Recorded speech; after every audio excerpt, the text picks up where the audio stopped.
Let me make a formula now for moving observer. Moving observer is really simple. Let's have a person running. That's a person running.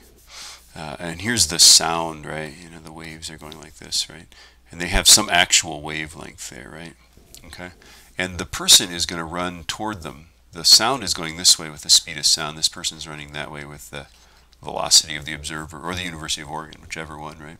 Okay. And obviously the speed with which the observer observes these sounds is just v plus uo, right? Right? And then of course that you've got to divide by this wavelength, and the wavelength is going to be, what is it? It's the speed of sound divided by the frequency, right? Okay, so we're going to divide this v over the frequency, right? And that's going to be our new shifted frequency, right?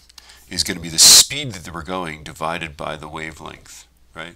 That would be how many waves we'd see every second.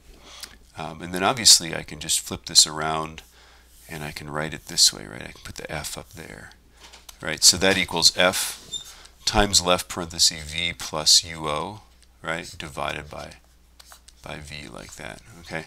Now, if it's that we want to get a lower frequency, right, then this needs to be a minus sign there, right? So this is exactly the opposite. The plus in this case gets you the higher shifted frequency and the minus the lower, okay? Let me hit the right arrow here and we'll erase. So this is our formula. This is how it looks in the data packet. Notice that the O goes with observer, right? And then this is our speed of the observer. This is the speed of sound, right? Both V's are the speed of sound, right? They're both the same thing, right? And then this is the source frequency, the actual frequency when it's not moving. And then that's the shifted frequency, okay? And again, you know, it's like those arrows are confusing me, right?